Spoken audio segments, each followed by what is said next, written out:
Sehari selepas seluruh rakyat Malaysia yang layak mengundi membuat pilihan dan kita telah pun mencatatkan sebuah naratif politik baru untuk Malaysia dengan satu bentuk coalition atau gabungan yang tidak terfikirkan sebelum ini dan hampir-hampir saja melenyapkan sebuah pakatan yang hegemonik sebelumnya. Ini merupakan satu kesempatan selain daripada ia juga merupakan satu cabaran kepada kita.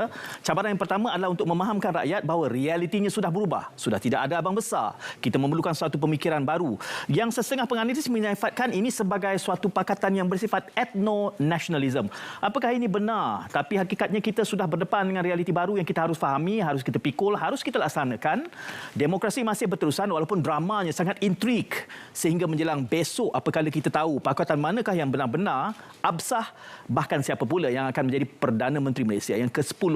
Ini suatu realiti baru yang kita harus fahami sebagai sebuah masyarakat yang matang. Kematangannya boleh kita ukur dengan realiti daripada tempoh sebelum penamaan calon, 2 minggu berkempen hingga ke hari ini suasana masih tenang. Dan hari ini pun masih tenang walaupun keadaannya sangat tidak menentu. Itu gambaran kematangan dan itu juga gambaran bahawa kita sudah masuk ke fasa baru demokrasi ala Malaysia. Suatu demokrasi yang sebelum ini tidak pernah kita terlihatkan dan membawa 1001 macam kemungkinan baru yang pastinya baik selagi mana kita sebagai rakyat Malaysia menganggapnya sebagai suatu kesempatan.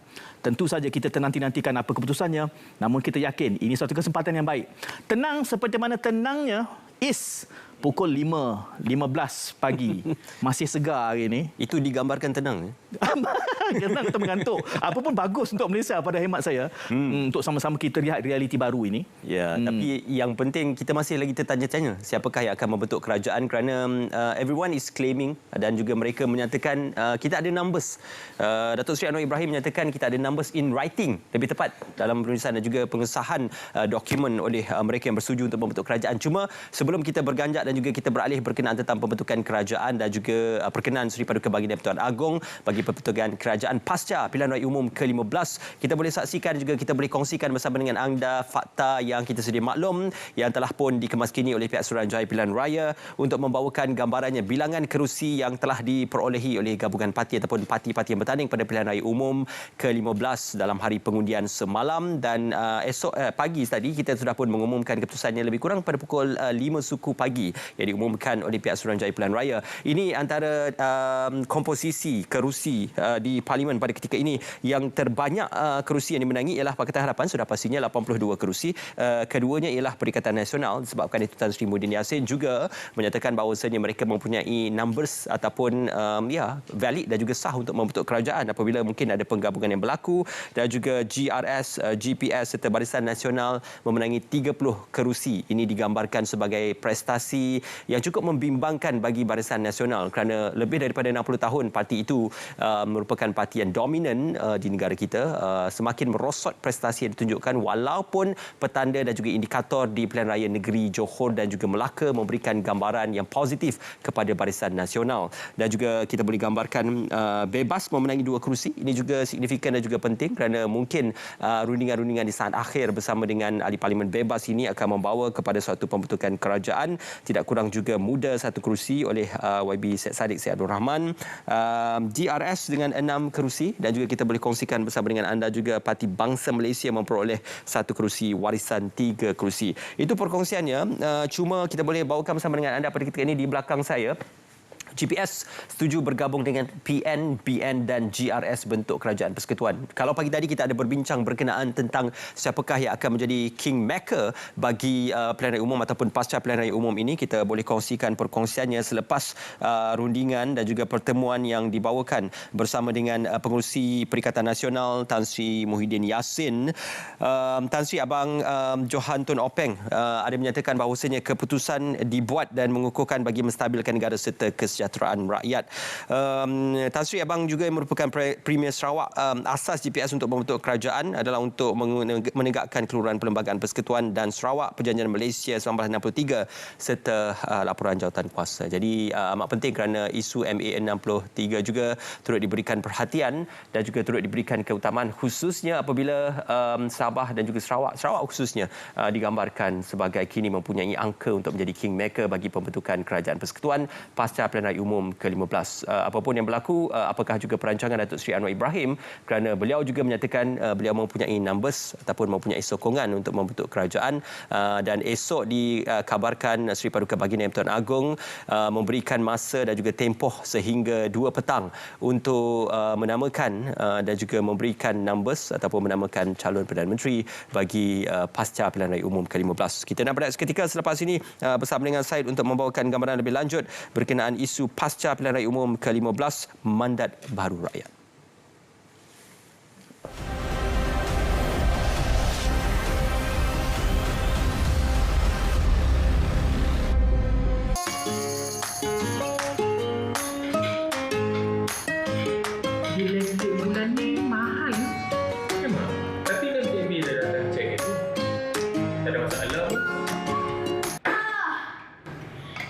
Bil tinggi sebab sekarang kan musim panas.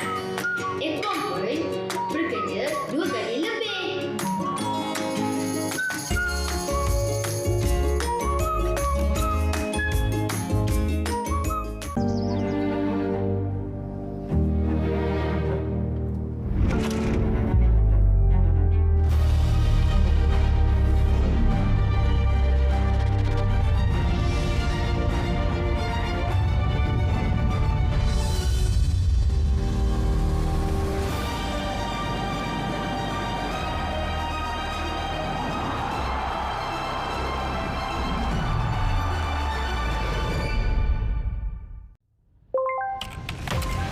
Dalam kita membangunkan aplikasi yang memberi kesejahteraan kepada negara, ada yang menyalahgunakannya. Sejak kebelakangan ini, terdapat peningkatan ketara dalam penyebaran maklumat atau berita palsu yang boleh menimbulkan kekeliruan dan kegusaran di kalangan masyarakat. Ancaman berita palsu tanpa verifikasi sumber, fakta dan maklumat memberi impak serta implikasi negatif kepada rakyat dan negara. Sebarang penyebaran berita palsu akan dikenakan tindakan undang-undang serta didakwa mengikut Seksyen 505 Kanun Keseksaan dan Seksyen 233 Akta Komunikasi dan Multimedia 1998. Denda maksimum RM50,000 atau penjara tidak melebihi 1 tahun atau kedua-duanya, dan juga denda selanjutnya setiap hari kesalahan berjumlah RM1,000. Bersama, cegah berita palsu. Sebar fakta, bukan dusta. Tidak pasti, jangan kongsi.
Ini adalah khas pasca PRU 15. Saya tengok semacam fobia sikit melihat Is macam mengira-ngira dia.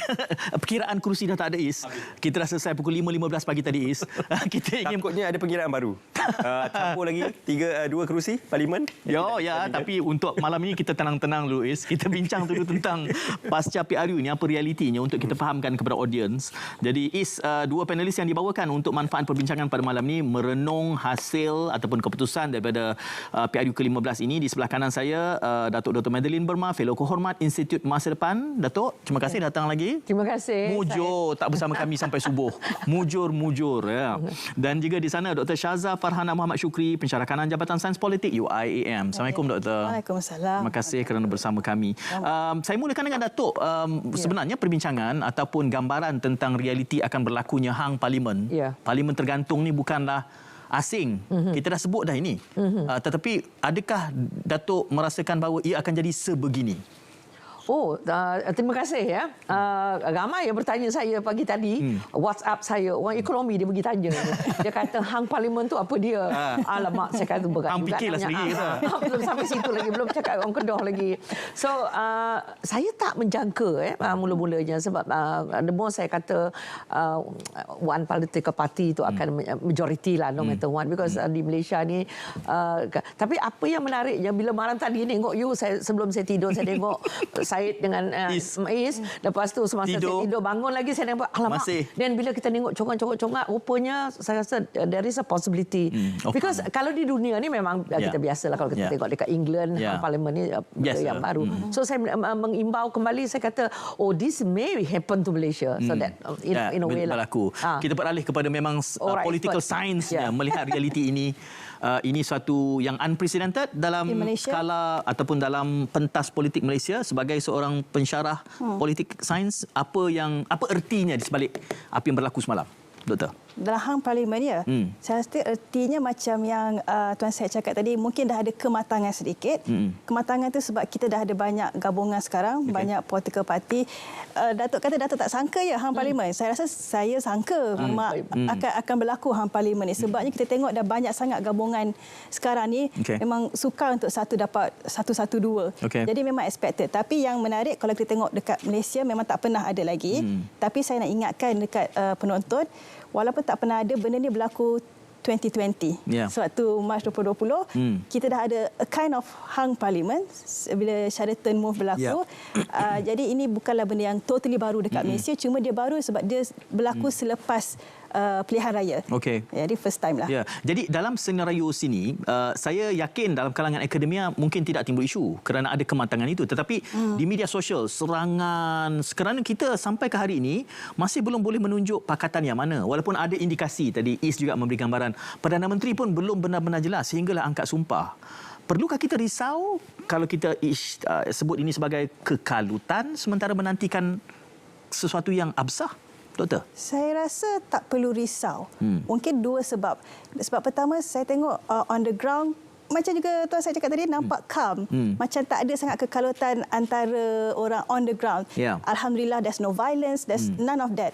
Tapi mungkin kekalutan di social media, di alam maya, memang orang dah bertanya-tanya mana satu gabungan. Dan antara gabungan-gabungan pula pun saya tak nampak sangat kekalutan. Nampak gaya macam diorang dah buat keputusan dah. Jadi kita tengok apa yang berlaku pukul 2 besok je. Datuk, Can I interject? Ini agak-agak bertentangan, berbeza sedikit ya. Sebab hari ini kita cuti, nasib baik hari ini cuti dan tak sebagainya. The market have not reacted yet. Tapi besok besar kemungkinan kita akan melihat petanda-petanda yang sangat menarik. Because the thing about the market, pasaran ini dia sangat cepat react atau bertindak balas terhadap uncertainty. So bagi mereka apa yang berlaku sekarang, Perdana Menteri tak tahu lagi. So we're going to have another repeat. Dia kata, oh no, who's going to be the next Prime Minister? Because ini nanti yang akan menentukan dasar negara. Dan apakah bentuk ke mana hala tuju negara dan sebagainya. Tapi like you say, which I kind of saya lega juga. Ramai ahli, memang bila bincang dengan ahli sains politik, kawan ramai dekat UKM tu, dia kata memang dia kata tak akan ada satu majoriti. Jadi memang mereka jangkakan. Tetapi kami orang ekonomi sangat risau. Kami kata kalau inilah yang akan berlaku dan benda ini berlarutan, maka kita akan berhadapan dengan situasi di mana pasaran esok kita akan tengok kita akan tengok bagaimana price volatility, kita akan tengok di bursa saham, kita akan tengok ni petanda-petanda ni kami semua sedang macam mana besok. Itulah dia orang ekonomi. Datuk, dalam pengalaman saya sering kali apabila berlakunya pertukaran pentas politik seperti skala ini, memang akan ada reaksi balas daripada pasaran. Tetapi saya juga selalu mendengar ianya bersifat knee-jerk reaction. Dalam konteks ekonomi kita lebih melihat pada julat masa dan durasi yang lebih panjang. Kerana seingat saya langkah Sheraton juga ada reaksi. PRU lalu pun ada reaksi. Tapi akhirnya kita masih mencatatkan KDNK yang memberangsangkan. Betul. Jadi kebimbangan itu temporal sifatnya. Boleh betul. Because kalau kita tengok apa yang berlaku di Malaysia ini, dia bukan berlarutan lama tau. Yeah. That is the good thing. Yeah. Kematangan ini sangat penting. Walaupun kita ni kalau tadi kita bercakaran dalam media sosial dan sebagainya, tapi kalau kita lihat, you go to any pasar, pergi ke supermarket dan sebagainya, kita lihat it's kind of normal. Yeah. So I do agree with that. And then bagi saya benda ni sangat penting sebab berbeza dengan setengah negara. Beralih aja kerajaan, ya ampun, dengan rusuhannya dengan that's why kita macam kami di universiti dulu, kita tak berapa senang hati dengan keputusan, tapi do not go to the streets, you know.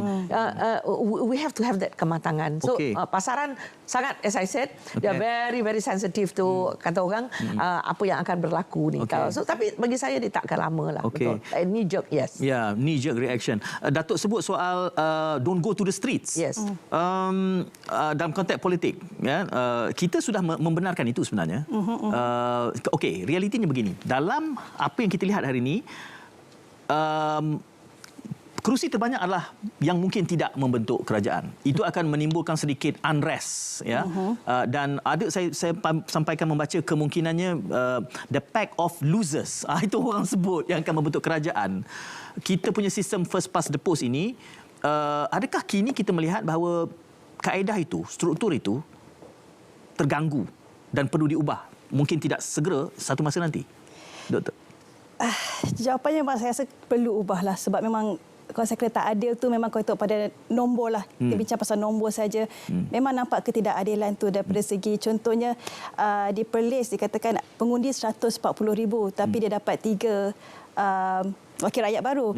Tapi di Bangi 300,000 kita hanya dapat 1. Jadi masalah malapportionment ni memang dah lama lah dekat Malaysia ni kan, bukan benda yang baru. Tapi moving forward, adakah ini akan berubah? Saya tak pasti. Tapi saya nak jawab pada dalam kedudukan ini, apakah kita akan melihat adanya political will? Saya rasa tak ada. Saya rasa bila matanya memicing itu kan, dia macam mungkin tidak ada. Ya, sebab yang dah champion malapportionment, nak betulkan malapportionment and gerrymandering ni pun Pakatan Harapan. Dan kalau macam Tuan Syed kata, Pakatan Harapan akan jadi dalam pembangkang, nampak gaya tak adalah orang yang akan championkan discourses in parliament. Jadi political will tu saya rasa macam tak ada dalam masa terdekat ni. But we have to live with it. We have to live with it. But that's why I like what you said earlier about going to the streets. I'm not telling people to go, but just nak ingatkan penonton di luar sana yang demokrasi ni bukan sekali dalam 5 tahun. Kan? Okey, kita dah undi sekarang, mungkin the next one will be 2027. Dalam masa 5 tahun ni ada banyak lagi benda yang kita boleh buat nak menegakkan demokrasi di Malaysia. Non-violent protest is not bad. Tapi again, that's not what I'm saying, but Kalau tajuk malam ni tentang itu, saya ada banyak soalan lanjut. Tapi kita bukan tentang itu, kita ni pasca PRU. Datuk, kita sentuh dengan Datuk ni sebab ekonomi semangka politikonominya dengan Datuk lah. The political per se itu dengan Dr. Shazza. Kita sebut apa? It's not about Kingmaker tetapi Kingslayer. Jadi kelihatannya yang Kingmaker / Kingslayer ni adalah Borneo. Datuk. Borneo Block Ini sangat menarik ya, dan saya dalam WhatsApp group dan sebagainya, wah happy sangatlah orang Sarawak Sabah. Mungkin ini wacana dalam konteks kami di Borneo jelah ya. Sebab dia kata for once dia macam nilah, macam kanak-kanak yang merasakan wow, at least saya ingat lagi our premier menggunakan istilah macam anak dara yang ramai orang nak berminat dan things like that ya. But on a more serious note, what I think is important dalam konteks ini, Sabah dan Sarawak is really putting a stand here. And I think dia bukan 5 tahun sekali lagi dah. It is 22 undi kan. Dan kita pun melihat tadi, kalau tidak silap saya, sudah pun ada berita yang menunjukkan bahawa GPS dan juga dah bersetuju. GRS, PN dan BN mungkin. Besar kemungkinan mereka akan, so dia ada Kingmaker and the Kingslayer also. Sebab itu bersangkutan dengan apa yang disebutkan tadi. Tapi selepas ini yang yang lebih menarik lagi, orang seperti saya juga yang akan duduk another few more months to come, adakah dengan adanya kedudukan yang sebegini, Sarawak dan Sabah akan menjadi negeri yang lebih baik? Okay, you already given maybe lah TPM post ke whatever post that dah dijanjikan, sebab ada setengah tu menjanjikan satu dari Sabah, satu daripada Sarawak. But PN I'm not sure, dia tak janji. Okay, so jadi maknanya adakah dengan kedudukan ini, maka kedudukan Sabah dan Sarawak dalam konteks negara bangsa kita, dalam konteks agihan kekayaan negara nanti ataupun dari segi pertumbuhan ekonomi akan berlaku penambahbaikan yang begitu pantas, ya. Sebab itu ramai yang menganggap begitu. Ramai kami di Sabah dan Sarawak mengatakan, oh lepas ni kalau kita jadi TPM, maka saya dah terbayanglah dekat yang rumah panjang yang queuing up untuk pergi mengundi itu dah tak ada banjir.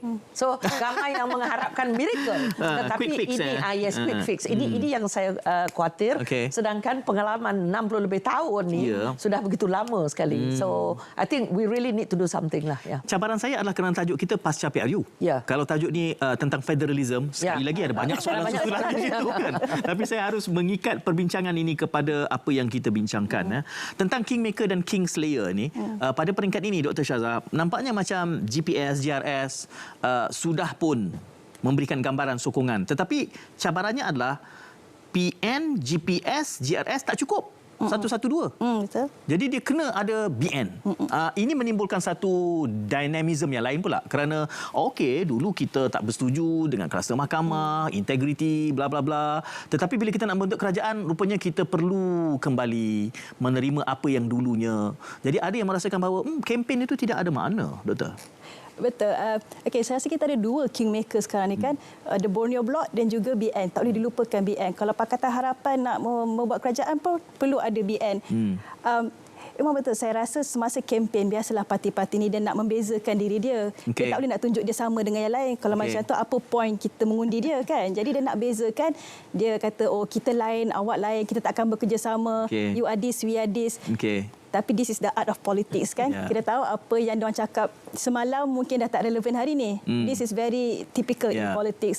Jadi kalau hari ni mereka kata mereka akan bergabung, kita tak hairanlah sebenarnya. Sebab at the end of the day, macam mana mereka untuk dapatkan kuasa itu adalah dengan cara ini. Dengan cara, well, it should be through compromise. Sebab kita tengoklah macam mana itu berlaku. Saya rasa yang kesiannya adalah pengundi. Sebab pengundi telah diberitahu that kita lain, awak lain. Tapi at the end of the day, semua akan bergabung jadi satu kerajaan. Selain daripada memegang konteks, saya cuba juga memahami audiens saya. Melihat realiti ini kerana, okey, bererti kalau itulah hujah kita, sepertinya pesta kempen itu adalah merupakan funfair. Sarkas lah. Yang mana lepas kita bayar, keluar, tak ada apa yang sebenarnya banyak berubah. Itulah dia. Itu saya selalu menyebutnya di TikTok, itulah. Jadi kita huha-huha semua, akhirnya bila perlu pragmatik membentuk coalition, semua yang tadi tu sudah boleh bargain, sudah boleh dirundingkan walaupun sudah ada prinsip-prinsip asas. Itu menimbulkan satu persepsi yang lain pula kepada rakyat. Jadi kita nak kekal mengasuh rakyat sabar dan kekal matang dengan realiti baru ini, sebab macam-macam komen di media sosial kita terima. Sabar sehingga jam 2 petang esok untuk nama akan takut lepas tu makin tak sabar. Apalah kita kalau kita boleh bersabar sehingga 10 jam kita bersiaran, Allah, saya rasa seluruh rakyat Malaysia boleh. Sangat bersabar sampai 5:15 pagi tadi kan. InsyaAllah kita nak kembali semula dalam pasca pilihan raya umum ke-15 lepas ini.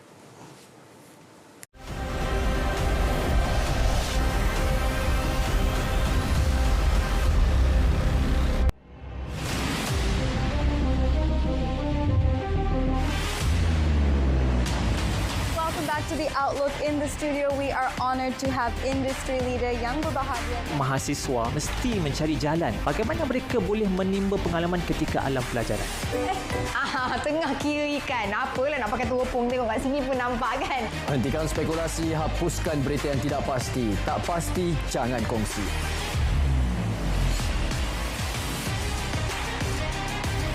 Kita menginovasikan supaya mesin yang sebesar ini dikecilkan kepada saiz ini.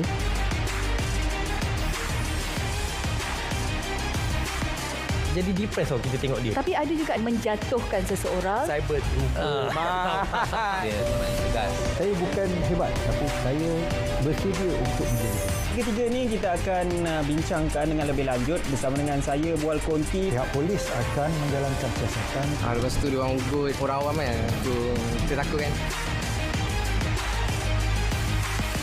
We are here to talk about that today.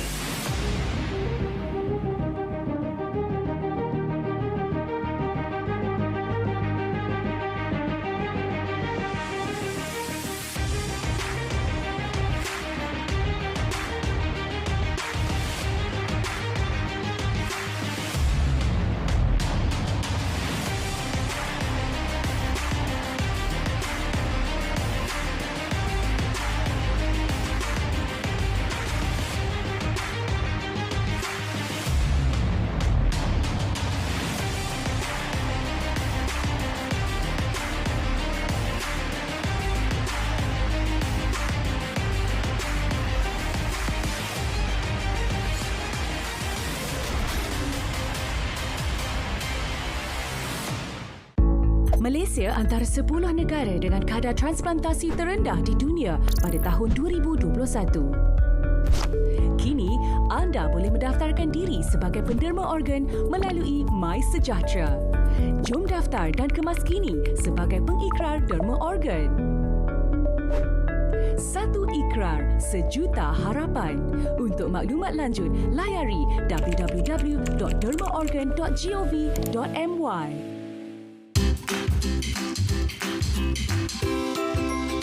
Nyamuk Aedes mudah membiak di dalam air yang bertakung. Cegah pembiakan nyamuk Aedes. Pastikan bekas yang boleh menakung air dibuang dengan betul. Tutup rapat semua bekas yang menyimpan air. Periksa saluran air pada bumbung rumah agar tidak tersumbat. Tiada Aedes, tiada denggi.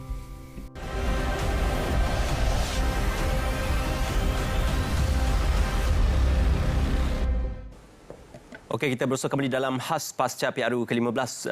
Syed, kalau semalam kita ada kata tentang term kepupusan itu. Kita nak lanjutkan isu kepupusan ni. Tapi lebih spesifik mungkin kepada Dr. Syahzala, kita boleh ajukan. Kita nak tengok sedikit berkenaan tentang berita yang baru kita terima hari ini. Tan Sri Nur Omar letak jawatan sebagai pengerusi UMNO Selangor. Ini mungkin ada gerakan dan juga tindak balas hasil daripada nama-nama yang tidak dimasukkan ataupun tidak dicalonkan pada PRU ke-15. Juga yang mengejutkan juga kita bawakan perkongsian terkini. Okey, jom kita tengok sedikit. Ini Ketua Penerangan UMNO Syaril Hamdan juga meletak jawatan selepas kekalahannya di PRU ke-15 dan juga perkongsian seterusnya. Parti komponen BN yang lain turut mendesak Datuk Seri Ahmad Zahid Hamidi untuk meletakkan jawatan sebagai pengerusi gabungan itu susulan prestasi hambar Barisan Nasional Parlimen Pilihan Raya Umum ke-15 dengan hanya memperoleh 30 kerusi berbanding prestasi sebelumnya. Walaupun pada tahun 2018 berlaku penolakan besar-besaran kepada UMNO BN khususnya selepas isu Wan MDB dan juga Datuk Seri Najib Razak, tetapi kali ini digambarkan sebagai kekecewaan yang maha besar ataupun amat besar dan cukup mengecewakan dalam kalangan parti komponen. Ini yang dinyatakan oleh Setiausaha Agung MCA Datuk Chong Sin Woon dan juga pemimpin-pemimpin yang lain dalam komponen Barisan Nasional. Jadi mungkin persoalan masa depan UMNO, Dr. Syahzala, selepas ini? Masa depan UMNO, macam 2018 lah. Sekarang ni baru sehari selepas pilihan raya, agak sukar nak cakap. Macam 2018 pun kalau kita ingat lagi, selepas pilihan raya, semua orang cakap this is the end for UMNO. Tapi lepas tu dia make a comeback kan, PRN Sabah, PRN Johor, Melaka. Jadi saya tak pasti lagi apa akan berlaku dalam UMNO. Tapi yang pasti orang-orang yang lama dalam UMNO macam sudah keluar. Jadi kita ada suara-suara baru yang akan membawa UMNO ke masa depan. Yang again tak pasti lagi sebab macam orang seperti Khairi Jamaluddin yang bercakap tentang reformasi dalam UMNO. Sekarang sudah bukan wakil rakyat. Jadi apa yang akan berlaku dengan UMNO ni banyak lagi tanda tanya. Tapi balik pada persoalan kita tadi, kalau dia bergabung dengan Perikatan Nasional, mungkin inilah comeback Barisan Nasional untuk membuktikan balik apa yang boleh mereka beri kepada negara kita ini. Okey. CPR lah. Right now lah. Takut jadi beban. Ya, itu yang saya timbulkan sebelum kita berehat tadi. Ada persepsi yang mengatakan, bukan main pulun, tiba nak bentuk kerajaan, boleh pula kena bersatu. Itu yang setengahnya menimbulkan political fatigue yang saya sebut. Sebab itu saya kata tempoh berkempen 2 minggu itu setengah menganggapnya sebagai funfair, sarkas ya. Hanya untuk dapat undi. Bila dapat undi, dia punya pragmatism dia, perbincangannya dari lain. Saya masih nak pegang Dr. Shazza sebelum beralih kepada politikonomis kita. Soal masa depan UMNO itu, saya anggap ini adalah kesempatan untuk revive dan rejuvenate. Adakah doktor boleh... Yalah, soalan berikutnya masih relevan ke tidak? Itu ya. Okey, saya lihat macam ni ya. Sekarang ni Malaysia agak polarized. Dua koalisi yang menang semalam, satu di belah kiri, kan, yang mahukan reform, mahukan pembaharuan. Satu lagi lebih ke kanan yang mahu mengekalkan status quo. Sekarang di mana Barisan Nasional? Saya lihat Barisan Nasional ni di tengah-tengah. So dia ada moderate gabungan pula sekarang ni, kan, ironically. Jadi di sinilah saya rasa Barisan Nasional boleh memainkan peranan untuk mewawarkan kamilah parti moderate di Malaysia ni. Kamilah masa depan Malaysia. If you don't want to go left or right, then vote for us. Jadi saya rasa ini yang boleh Barisan Nasional lakukan untuk kehadapan. Naikkan semangat moderasi ni. Saya nak gunakan cerita satu ke kiri, satu ke kanan itu kepada Datuk Madeline. Kerana dalam bacaan saya secara peribadi, saya juga melihat itu. Kelihatannya bandar semakin adakah istilahnya mem-PH, luar bandar semakin mem-PN. Dan itu dan dia neck to neck ni. Dia sangat rapat. Adakah itu sihat untuk tempoh 5 tahun ke depan, Datuk? Okey, interesting observation. Sebab kalau kita nak terjemahkan dan kita lapikkan dia dengan apa yang berlaku dalam ekonomi, that is the reality now sebenarnya. Kalau kita tengok, saya duduk di Bandar Baru Bangi, which is very much quite an urban, but it's a very urban Malay area, kan. Dan kalau kita menang, yang menang di situ pun PH, 60,000 majoriti, kan, kalau kita lihat. Now, balik kepada soalan kita yang dikatakan polarisasi ni, saya ingat lagi sebelum undi, dikira people were saying that this is going to be a new Malaysia, bla bla bla. Tapi deep in my heart, saya masih lagi merasakan bila kita mendengar cara campaign that is been going on, big and not. Same old lah. Kita dengar macam ni. Saya masih lagi mendengar cerita Melayu, Islam. Saya masih lagi mendengar, okeylah, rasuah tu cerita kemudian dan sebagainya. And isu ethnicity tu masih lagi dipermain-mainkan. Dan kalau kita lihat seperti Dr. Shazza katakan tadi, it is going to polarize us more. And I am very worried about it because although you may say that, sorry to say, BN is the moderate, yang boleh menjadi moderate, but they are where it is now. They are part and parcel of the reason why we are what we are. Look at our universities. If you look at our universities, you look at our sistem pendidikan kita dan sebagainya, ramai people just can turn around and kata, ini adalah byproduct BN. But I also like the fact that how many R tadi? Rejuvenate, revive and everything. Itu. Tak terfikir berapa. Nanti saya kira balik. Mungkin 2 R ke, 3 R ke. Yang saya suka pasal the think about UMNO, I have followed. I'm not a political scientist, but I have seen how they have jatuh, bangun, dia jatuh lagi, dia bangun lagi. Keupayaan dia jatuh bangun dia tu, itu saya salut. Sebab bagi kami dalam ekonomi, dia kata you tidak boleh hanya melihat sekali jatuh sekali bangun tu keuridan, but you have seen that UMNO. So that is where the maturity of that political party is. So the tendency untuk dia menjadi yang jadi moderate ni tadi, saya sangat mengharapkan. Sebab saya pun khawatir juga yang ke kanan, yang ke kiri. Sebab yang ke kanan kita tahu bagaimana, dan yang ke kiri pun kita tahu. Sebab macam kita dengar bagaimana PN Tan Sri Mahyudin memberi ungkapan, tak tahu betul ke tidak, yang mengaitkan agama dalam cerita itu. Ada? Betul? Betul kan? Disebut soal kristianisasi. Yes. Sehingga Sarawak tersedak lah. Is this a kind of... Tapi orang Iban pun dia mudah lupa juga. Itu etnik yang sama, DNA-nya. Bukan Putera Melayu. Cuma saya memetik apa yang Datuk sebutkan ini, dan saya nak mengungkapkannya dalam satu frasa. BN di dalam PRU15 telah membayar kos herotan yang tidak mereka betulkan selama 60 tahun. BN is currently paying the cost of all those mishaps which were not corrected in the past 60 years. Oh, ini RTM masih perlu dimelayukan. BN tidak membayar, kini telah membayar kos herotan yang tidak mereka betulkan selama 60 tahun. Doktor bersetuju? Saya rasa they've taken it for granted sebab selama 60 tahun apa yang tidak mereka lakukan itu telah membantu mereka. Jadi macam diorang terkejut sekarang ni. Ya, memang betul. Inilah impaknya daripada macam Datuk sebutkan tadi, education especially. Kita nampak sekarang ni banyak pengundi yang mungkin tidak berapa mempunyai political literacy.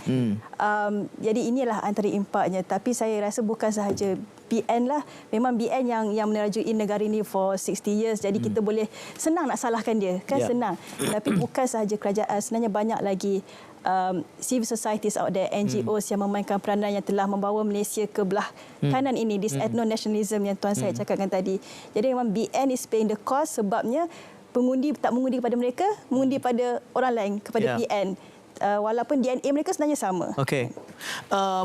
Datuk, dari segi kematangan politik ini kita menyebut ini sebagai satu kematangan, tetapi ini juga adalah merupakan by-product kepada realiti PRU 14. Media semakin terbuka, realiti semakin terbuka, akademia semakin terbuka kerana sudah tidak ada elemen yang hegemonik seperti sebelumnya. Bahkan hari ini kita melihat that hegemon itu kini seperti ditekan. Sebab herotan saya sebutkan itu tadilah. Dan kita melihatkan ini, cuma Datuk, dalam pemerhatian saya, kita melihat negara jiran Indonesia misalnya, tiba kepada era Jokowi, daripada jatuhnya Soeharto, mengambil masa 15 tahun, 14 tahun. Kita, saya sifatkan selepas PRU 14, adalah era Gus Dur. Betul. Adakah kita sedang memaju ke era Bambang? Dalam pemerhatian Datuk? Kalau nak digunakan sebagai dia punya contoh, memang ramai yang mengatakan Indonesia, our neighbour is doing very well. Tapi like any country in the world, kalau kita baca sejarah kita yang lupa pasal sejarah, kita akan terhukum oleh sejarah. So, although you want to liken it to 2014 to zaman Gus Dur, kesian juga Orang sering mengutuk Gus Dur juga. Dia kata menyuruh Gus Dur mundur, dia kata gimana mau mundur, dia kata majunya enggak pernah. So, jadi saya khawatir di Malaysia pun kita di situ.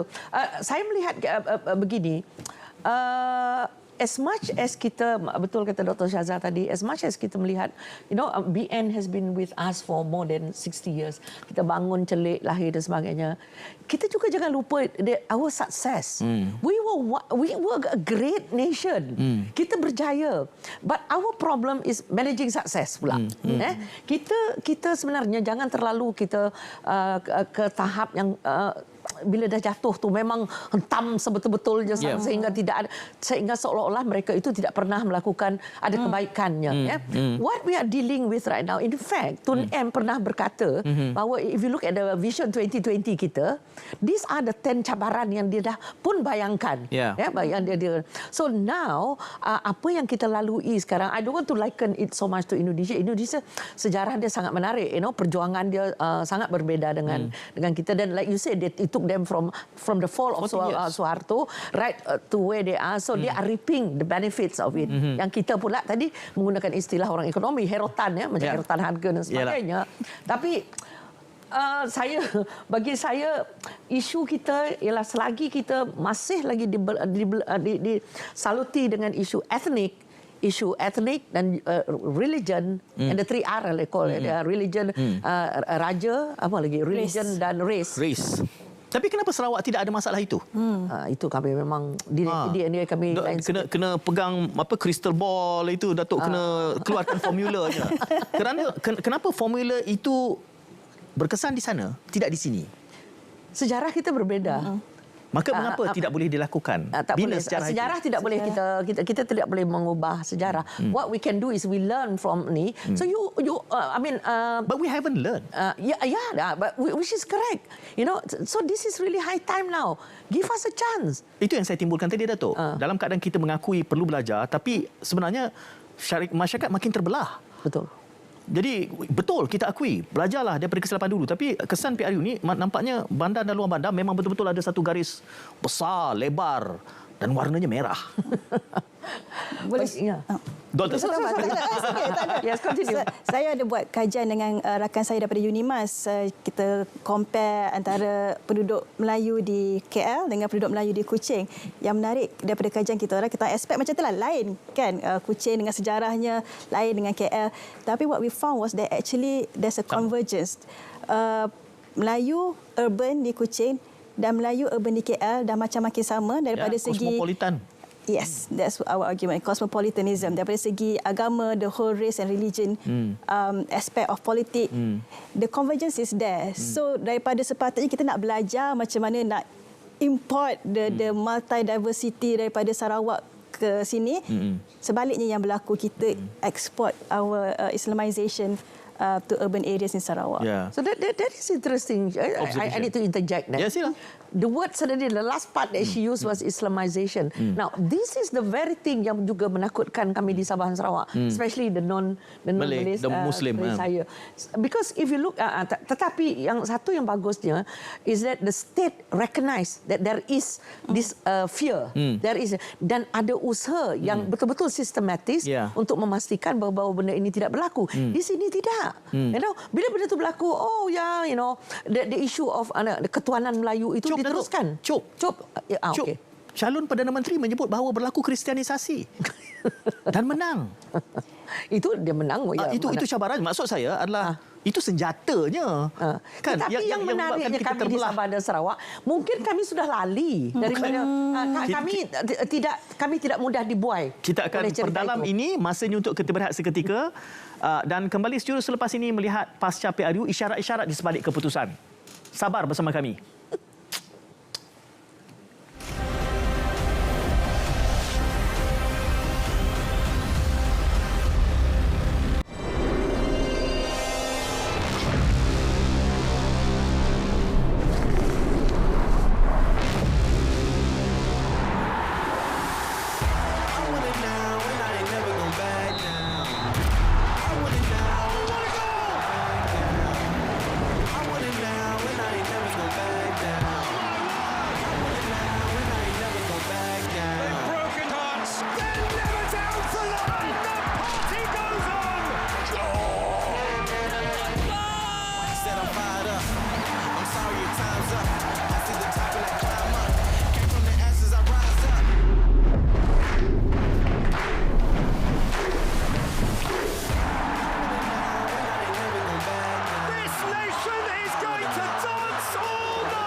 Negara yang kaya dengan kepelbagaian biodiversity dan tersenarai sebagai 17 negara mega diversity di dunia. Jabatan Perikanan Malaysia berusaha untuk mengenal pasti dan menambah bilangan kawasan sentuari perikanan darat bagi spesies hidupan air tawar yang terancam. Spesies akuatik asli terancam kesan daripada pembukaan tanah, penggaswayan sungai dan pelepasan umum spesies asing. Anda boleh membantu mengatasinya melalui pemantauan oleh komuniti, mempromosi spesies ikan asli, aktiviti penguatkuasaan, kerjasama pintar melalui jaringan pihak berkepentingan dan memperkasa komuniti setempat melalui rasa pemilikan terhadap sungai. Untuk maklumat maklumat lanjut, layari www.dof.gov.my. Lindungi ikan asli.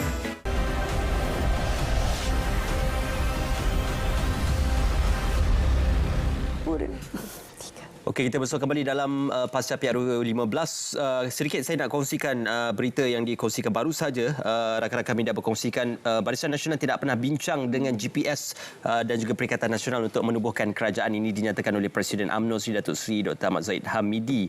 Walaupun sudah ramai yang meletakkan jawatan, tetapi masih lagi tegas menyatakan tidak akan ada sebarang kerjasama yang akan berlaku. Tapi ini masih lagi akan diputuskan sama ada akan berlakunya penggabungan dan juga berlakunya kerjasama antara gabungan parti tersebut. Juga kita nak kongsikan juga Syed berkenaan isu di Pahang dan juga di Perak untuk pembentukan kerajaan negeri. Perlis sudah pasti it's a clear cut for ataupun untuk Perikatan Nasional, tetapi di Pahang menyaksikan Perikatan Nasional 17 kerusi, Barisan Nasional 16 kerusi dan juga di Perak Perikatan Nasional 26 dan juga Pakatan Harapan 24. Senantiasa menjadi saat yang bergetarkan untuk Perak. Cuma di Pahang ini kita tak tahu apakah yang akan terjadi untuk di Pahang.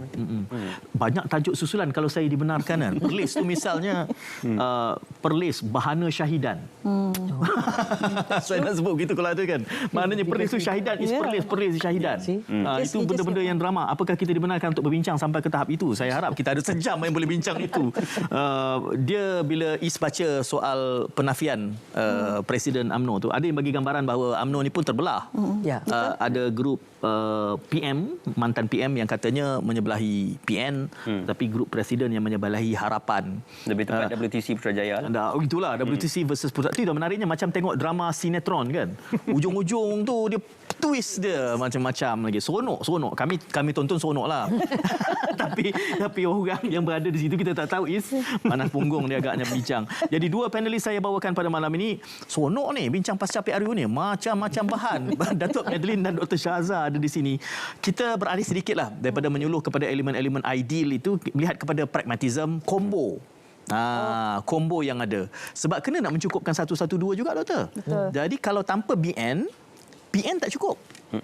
Betul. Tanpa BN, pakatan juga tak cukup. Kalau pakatan nak dengan BN kan. Okey, boleh. Dia ada kingmaker juga. Dia ada kingmaker, definitely.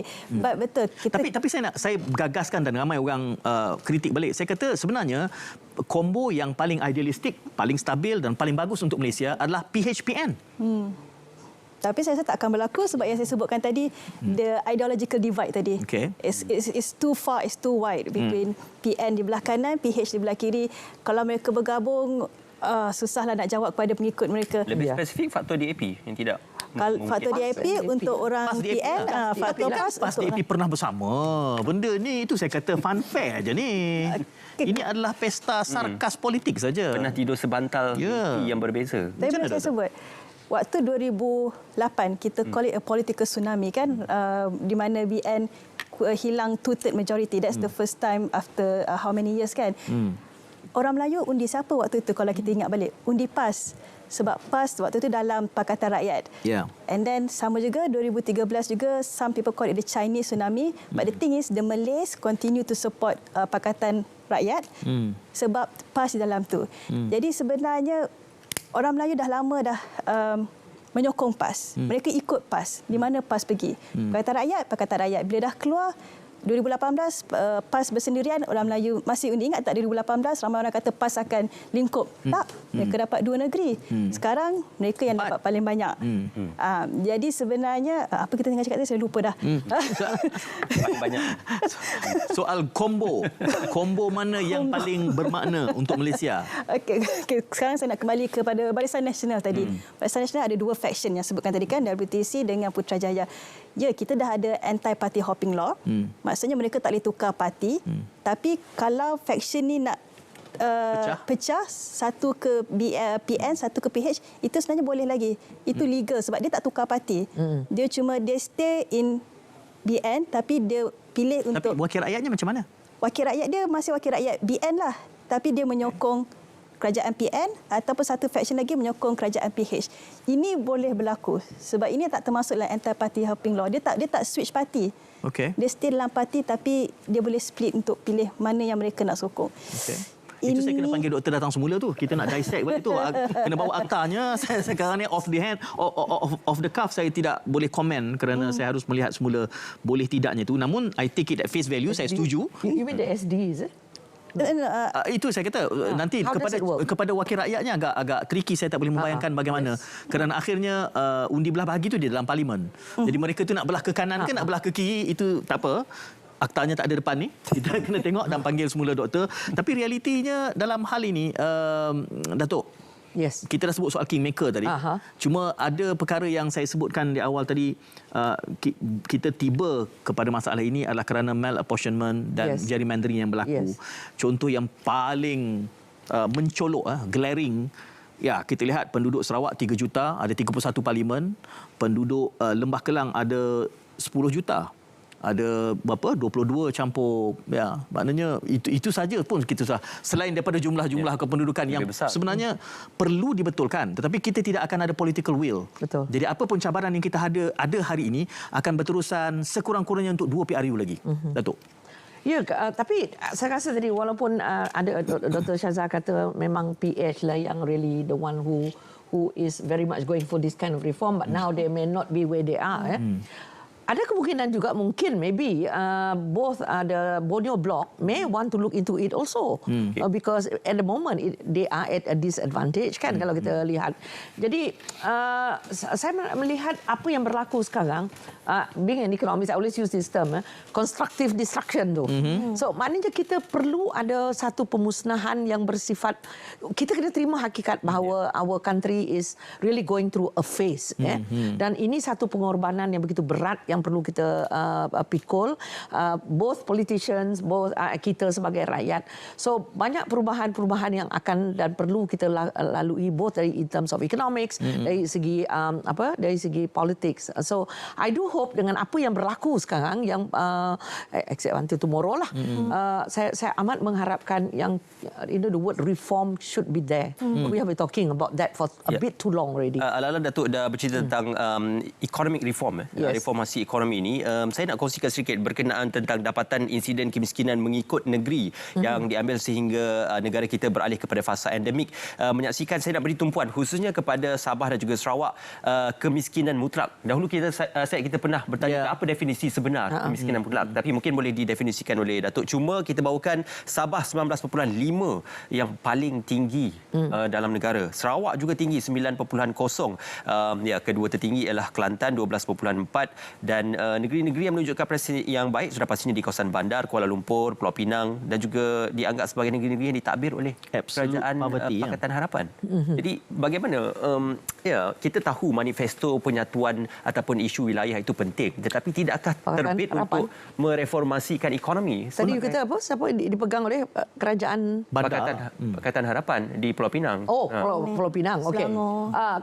Kalau kita lihat cerita tentang kemiskinan ini, isunya agak kompleks lah ya. Kita tadi kita don't want to go into what is absolute poverty.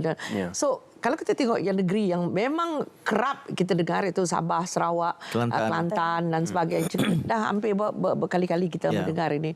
Jadi ramai yang berkata mungkin bila selepas ini if we have DPM coming from Sabah, Sarawak, benda ini akan berubah. Itu balik kepada apa yang saya bawa kepada kita. Jangan lupa sebelum ini peruntukan juga begitu banyak sudah diberikan kepada Sabah dan Sarawak. So Sabah dan Sarawak juga kena muhasabah diri juga. So is that of course kita boleh menggunakan argument the size of the state, tetapi ada juga masalah-masalah struktural yang sedia ada dalam negeri, especially the two states tu dan juga Pakatan Harapan tadi banyak menguasai negeri-negeri yang berjaya. I don't think it's because of the policies. Okay, I don't think it's because of they have good policies, maka negeri itu berjaya. One of the reason could be that these are already memang negeri yang memang dah berjaya dari zaman dulu. These are the East Coast state, Federated Malay states, non-Federated Malay states. So jadi mereka sedang struktur ekonomi itu memang sudah sedia ada. Sabah Sarawak ni cabaran dia dah besar. Tetapi bila kita berharap dulu apabila kita bergabung dan membentuk negara bernama Malaysia, kami merasakan bahawa ini adalah peluang yang terbaik untuk menjadi negeri yang sama kaya, berdiri sama tinggi, duduk sama rendah dengan negeri-negeri lain di semenanjung. Rupanya kami negeri yang kaya, tapi apa yang berlaku ni? So that is where isu federalism seperti yang dikatakan ada di dalam tu, dan kita juga perlu menerima hakikat bahawa we do also have issues, internal issues yang perlu diselesaikan. Dr. Syaza, kita perlu gubah satu naratif baru. Kita kena buat story baru, kan? Storyboardnya kena ada. Kita ada 3 minit je berbaki. So saya nak bagi 1.5 minit setiap seorang. Apa ceritanya ni dengan keputusan PRU 15 ni? Bagaimana kita nak, ini karangan SRP lah. Saya SRP, PMR lain lah. SRP PMR. PMR lah. Ini karangan PMR. 150 patah sebut PT3. PT3 dah tak ada. 150 patah perkataan. Apa ceritanya ni PRU ni kalau kita nak cerita pada umum? Sebenarnya yang saya lihat, naratif yang akan datang ni adalah naratif yang kita sebut tadi, naratif sama sebenarnya. Same old, iaitu naratif perkauman. In fact, dia macam lagi kuat naratif perkauman ni. Jadi kalau tanya kita nak ubah naratif ni macam mana? Is it a problem in the first place? Adakah itu menjadi masalah naratif itu? Naratif perkauman itu? Saya rasa ya, sebabkan the polarization tadi. Sebab right now Malaysia ni kita nak satu padukan. Okay, let's put it this way. Pilihan raya dah selesai. Semalam dah habis. Apa yang kita nak sekarang ni, ahli-ahli politik sekarang ni, cuba fikir macam mana nak heal Malaysia. Macam nak selamatkan Malaysia. Macam nak satu padukan. Maybe that's the new narrative that they should talk about. Okay, kita dah bergaduh, puas bergaduh 2 minggu. Sekarang is done. Macam mana kita nak satu padu? Tapi satu padu ni susahlah sebab kita masih ada satu blok PN dengan yang lain yang sebutkan tadi kan, BN, GPS, GRS, PH di sebelah kiri. Jadi nampak samalah, kita masih terbelah dari segi ideologi. Tapi saya harap itulah naratif yang baru. Dan kalau boleh saya sebutkan, bila saya buat kajian dengan pelajar-pelajar universiti, apa naratif yang mereka mahu bila kami tanya adalah kerajaan yang bersih. Maksudnya naratif anti-corruption ni memang kuat bagi orang muda. Jadi mungkin ini yang kita boleh pegang untuk kehadapan. Total bersih itu mungkin agak sukar, tetapi sekurang-kurangnya mengurangkan kadar korupsi dan juga masalah integriti. Datuk, terus pada soalan cepu emas antara Tan Sri Muhyiddin Yassin, Abah ataupun pesona Datuk Seri Anwar Ibrahim, yang mana lebih baik untuk Sabah atau Sarawak? Wow. Tapi kalau kita melihat, kalau kita nak menggunakan apa yang berita tadi yang diterjemahkan ialah mereka memilih Abah lah. Okay. I mean, kalau kita nak tengok apa kan we saw it very clear. Tapi ada sebab. Sebabnya? Adakah sebab setahun pemerintah personality? Bagi saya Datuk Seri Anwar ni a bit difficult. Bagi ni because of itulah dia hampir macam cerita dekat sini jugalah. I think there is a baggage. There is a baggage that I think orang Sarawak pun agak sukar untuk yang ditimbulkan oleh pimpinan politik Sarawak selalu menyebut soal pengalaman 22 bulan itu rasa seperti tertipu. Tapi itu yang saya akan bawa masuk kalau tajuk malam ini federalism. Untuk kita dissect apa sebenarnya Tan Sri Mahyudin dia terbukti because of the COVID-19. So in a way, to a certain extent, to a lot of people mereka merasakan bahawa he has been really tested. Of all the three of them, yang betul-betul bagus atau tidaknya tu bagi setengah orang, itulah yang kita tahu. Datuk Seri Anwar belum lagi kita dengar. Tapi tidakkah sesiapa saja yang menjadi PM pada ketika itu will be polished because of that? Yes, but also he could also be I mean, life is like that. So jadi bagi setengah orang, bagi mereka, okay, at least we know his policies, at least we know where he is going. With Datuk Seri Anwar, we're not sure. Itu yang menjadi masalah sekarang. Apakah sebab zaman media sosial ini segalanya serba tak kena, walaupun ada sesuatu yang baik dilaksanakan? Kita akan panggil semula datang. Kita panggil sebab masa sudah kesuntukan. Kita sudah kesuntukan masa. Walaupun digambarkan bahawa jalur dipanggil ethno-nationalism semakin besar, semakin tetapi apabila tiba kepada pragmatic implementation, saya yakin Abah sebenarnya tidaklah racist. Itu yang saya sebutkan. Soal berkempen ni saja. Tapi bila kempen inilah yang akan diungkit-ungkit berpuluh tahun, sedangkan sebenarnya dari segi watak mereka tidaklah terlalu racist hanya untuk memenangi